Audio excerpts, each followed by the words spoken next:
আসসালামু আলাইকুম। ঈদের সময়ে আপনারা আপনাদের পোষা প্রাণীকে নিয়ে ট্রাভেল করেন, যে যার গন্তব্যে যান ঈদ করার জন্য এবং এই সময়ে এই পোষা প্রাণী কিছু সমস্যার সম্মুখীন হয়। তার মধ্যে ১ম টা হচ্ছে যে খাওয়ার রুচি হারিয়ে ফেলা বা খেতে চাচ্ছে না, ক্ষুধা-মন্দা। ২য় হচ্ছে ডায়রিয়া হওয়া। ৩য় জ্বর হওয়া বা স্ট্রেসের কারণে তার বডিতে যে ধকল পড়তেছে, এটার কারণে সে দেখা যাচ্ছে অসুস্থ হয়ে পড়তেছে। তো এই টাইমে আপনারা ম্যানেজমেন্ট কিভাবে করবেন? প্রথম কথা যে যখন আপনি ট্রাভেল করে নিয়ে যাবেন, নিয়ে যাওয়ার পরে ওকে আগে খাবার স্যালাইন, ওটস স্যালাইন দেবেন। তো ওটস স্যালাইন গুলানোর নিয়মটা হচ্ছে ১ প্যাকেট ৫০০ এমএল পানি বা হাফ লিটার পানিতে গুলাতে হবে এবং এরপরে তাকে পরিমাণ মতো খাওয়াতে হবে। আপনারা যেটা করতে পারেন, বাটিতে করে ওটস স্যালাইন গুলিয়ে আপনি সামনে দিয়ে রাখতে পারেন।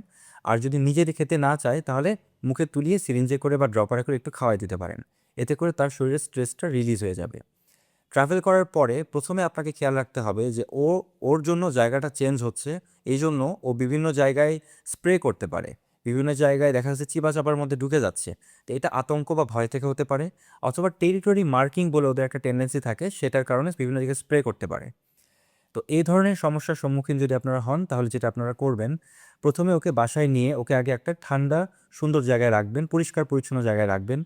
এরপরে যদি দেখেন যে আপনার বাচ্চাটা খুব বেশি হাঁপাচ্ছে, তাহলে সেক্ষেত্রে কাপড় ভিজিয়ে চিপে নিয়ে বডিটাকে সুন্দর করে স্পঞ্জ করে দিবেন এবং এরপরে আবার মুছে ড্রাই করে দিবেন। এছাড়া ঠান্ডা লাগার একটা প্রবণতা থাকতে পারে। ট্রাভেল করে আনার পর বাচ্চারা নরমালি একটু স্ট্রেসড হয়ে যায়। তো এই সময়ে যেটা করতে হবে, খেয়াল রাখতে হবে যে ও খাবার খেতে চাচ্ছে কিনা। যদি খাবার খেতে না চায় তাহলে জোর করে খাওয়াবেন না। এতে করে বদহজম বা পেটের গ্যাস্ট্রিকের ইস্যু হতে পারে।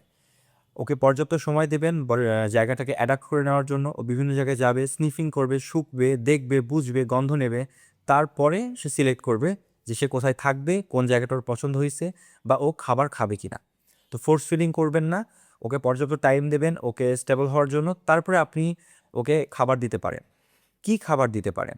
১ম যেটা করতে পারেন সেটা হচ্ছে রেগুলার হোমমেড ফুড ও নাও খেতে পারে। সেক্ষেত্রে ট্রিট বা পাউচ সাথে রাখবেন।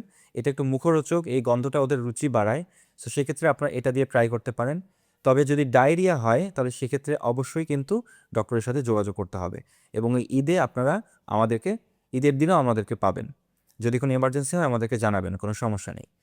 এই কয়েকটা বিষয় একটু মাথায় রাখবেন, মাথায় রেখে আপনার বাচ্চাকে আপনি ম্যানেজমেন্ট করবেন। এরপরেও যদি আপনি কোনো সমস্যা ফেস করেন তাহলে অবশ্যই আমাদের সাথে যোগাযোগ করবেন। আমরা আমাদের দিক থেকে সর্বোচ্চ চেষ্টা করব আপনাদেরকে সহায়তা করার। তো যারা বাচ্চাকে নিয়ে ট্রাভেল করবেন, প্রথমত খেয়াল রাখবেন যে স্ট্রেসড হচ্ছে কিনা, অরুচি হচ্ছে কিনা, জ্বর আসছে কিনা বা ডায়রিয়ার মতো কোনো সমস্যা দেখা যাচ্ছে কিনা। যেকোনো সমস্যা আপনি যদি ফেস করেন, অবশ্যই আমাদের সাথে যোগাযোগ করবেন। সবাইকে ঈদ উল ফিতরের শুভেচ্ছা এবং অভিনন্দন। আসসালামু আলাইকুম।